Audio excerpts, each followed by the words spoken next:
जय सीताराम। जय श्री सद्गुरु नारायण भगवान की, अपने अपने माता पिता की जय।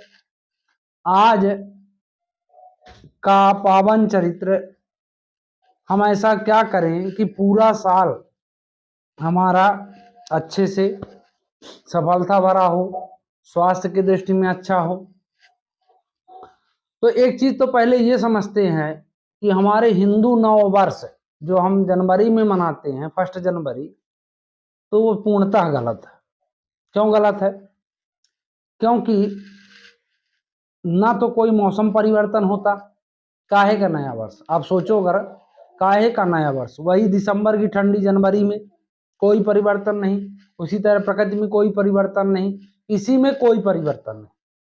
अब इस चैत्र की जो ये गुड़ी पड़वा से पहले के हमारे जो सनातनी थे वो 9 वर्ष मनाते थे, तो आप देख लो पूरे प्रकृति में परिवर्तन है ना, सब प्रकृति दूसरी तरह है ना, और मौसम में परिवर्तन। तो वास्तविक में हिंदू नव वर्ष अभी से है, ये चैत्र में ही मनाना चाहिए। तो हमारी जो ग्रह दशा है पूरे साल की, वो 1 जनवरी के हिसाब से फिट नहीं होगी, चैत्र के हिसाब से फिट होती है। अब हम ये चैत्र की जो रामनवमी है, नवमी जो है ये शक्ति पुंज है। यहां से आप पूरे साल की सफलता के लिए शक्ति प्राप्त कर सकते हैं, निरोगता के लिए शक्ति प्राप्त कर सकते हैं, है ना। अब शक्ति हम क्यों प्राप्त करें? क्योंकि शक्ति को उसकी जरूरत है जो पूरे ब्रह्मांड को चलाता है, वो भी शक्ति चाहता है। श्री राम जी जब रावण से युद्ध करने गए तो उन्होंने भी शक्ति प्राप्त करने के लिए रामेश्वर की स्थापना की, नवरात्रि नवव्रत उन्होंने भी किया। तो कुल मिला के जब परमात्मा किए तो वही हमको दिखाने के लिए किए कि अगर हम लोग भी ऐसा करेंगे तो हमको भी सफलता मिलेगी। लेकिन उस सफलता के लिए सबसे पहले हमारे पास 5-6 चीजें जरूर होनी चाहिए। सबसे पहली बात, माता पिता की निस्वार्थ सेवा का भाव होना चाहिए। दूसरी बात, परोपकार की भावना हमारे अंदर होनी चाहिए। इसी चैत्र की नवरात्रि से आप संकल्प ले लो।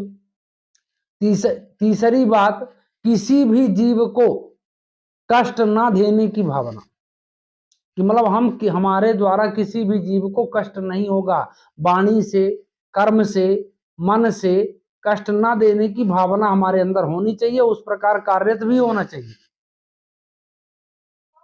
है ना।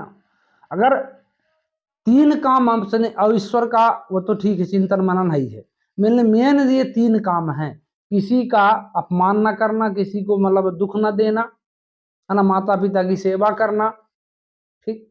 तो अगर ये तीनों बातों को आप याद रखते हैं और इसके बाद भगवान के चिंतन मनन के द्वारा जो है आप पूरे साल को विधिवत बना सकते हैं। तो हम नवरात्रि में ऐसा क्या करें? जैसे मान लीजिए कि सबके पास सब तो ना तो व्याकरण का ज्ञान रखता कि चलो दुर्गा सप्तशती का पाठ करें, और दुर्गा सप्तशती का भी पाठ करने से आपका भला नहीं हो सकता अगर ये 3-4 गुण आप में नहीं है। मांसाहारी हैं, दारू पीते हैं, तो भी फायदा कुछ नहीं होना। ये 5 चीजें आपको छोड़ना पड़ेगा अच्छे मतलब स्वास्थ्य के लिए, अच्छे भविष्य के लिए। आप दारू छोड़ दो, मांस छोड़ दो, मुर्गा मछली जो भी मतलब मांसाहार है इसको बिल्कुल परित्याग कर दो, है ना। तो आप देखो, फिर आप कहोगे कि हाँ सफलता है। सूर्योदय के पहले जगना, यहीं से आप इसी नवरात्रि से शुरू कर लेते हैं। संकल्प ले लो कि हम सूर्योदय के पहले जगेंगे, माता पिता का निस्वार्थ भाव से सेवा करेंगे, है ना, भगवान के नाम का संकीर्तन मनन करेंगे। अब नवरात्रि में हम क्या करें ऐसा कि हमको पूरे साल की सफलता की ताकत आशीर्वाद मिले? तो ही बात चर्चा चला कि भाई सब व्याकरण नहीं जानते, सब हो सकता बहुत व्यक्ति ऐसे हैं जो हिंदी भी नहीं जानते, पढ़ना नहीं जानते। बहुत ऐसे व्यक्ति हैं कि जो मतलब उनके पास टाइम भी ज्यादा नहीं है, कि चलो जानते भी हैं तो टाइम नहीं है। कि हम ऐसा कुछ करें, क्योंकि वो आज की जो जीवन शैली है उसमें भागा दौड़ में उसको भी समय नहीं। तो मैं आपको बिल्कुल छोटा सा उपाय बताता हूँ, छोटा सा काम, जिससे पूरे दिन का आपका पूरे नवरात्रि का लाभ मिल जाएगा। आपको कम से कम इसके लिए पूरी नवरात्रि में 1 घंटा एक और ड्यूटी करनी पड़ेगी। 1 घंटा क्या, सूर्योदय के पहले जगो, भगवान के नाम का स्मरण करो, स्नान करो, स्नान करने के बाद बढ़िया सूर्योदय को, लाल सूर्य को नहवा दो। नहवाने के बाद माता की जो भी बने आपसे वंदना, जय मां अम्बे, जय मां दुर्गे, इतना कहते तो बनेगा, इतना कर लो। और बढ़िया भगवान, अगर राम सीताराम आप कहते हैं तो विश्वास मानिए, जा पर कृपा राम की होई ता पर कृपा करें सब कोई। सब पूरे देवी देवता उसको मतलब प्रेम करते, आशीर्वाद देते। तो बस सीताराम तो कहना है। नवरात्रि में अगर आप सूर्योदय के पहले सीताराम सीताराम सीताराम सीताराम, बढ़िया सीताराम का उच्चारण करिए, भगवान सूर्य नारायण को नहवाइए, माता मां अम्बे मां दुर्गे बोलिए, अगर हो सकता है श्री रामचंद्र कृपाल भजुमन हरण भय भव दारुणम, ऐसा भी, और भय प्रकट कृपाला दीन दयाला कौशल्या हितकारी, है ना, और भाई प्रकट कुमारी भूम विदारी जन हितकारी भयहारी, अतुलित छवि भारी मुन मन हारी जनक दुलारी सुकुमारी।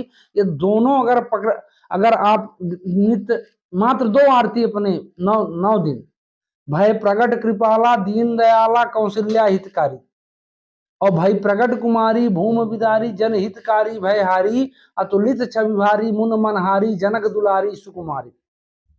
तो माँ सीता जो है माँ महालक्ष्मी है। पूरे जितनी ब्रह्मांड में शक्तियां हैं सब माँ सीता के द्वारा संचालित होती हैं। माँ सीता ही माँ अम्बे है, माँ सीता ही महाकाली हैं, माँ सीता ही हर रूपों में विद्यमान। हम उनकी अगर वंदना कर लेते हैं तो सिंपल है, माँ सीता चरणम शरणम ममा, श्री सीताराम सीताराम।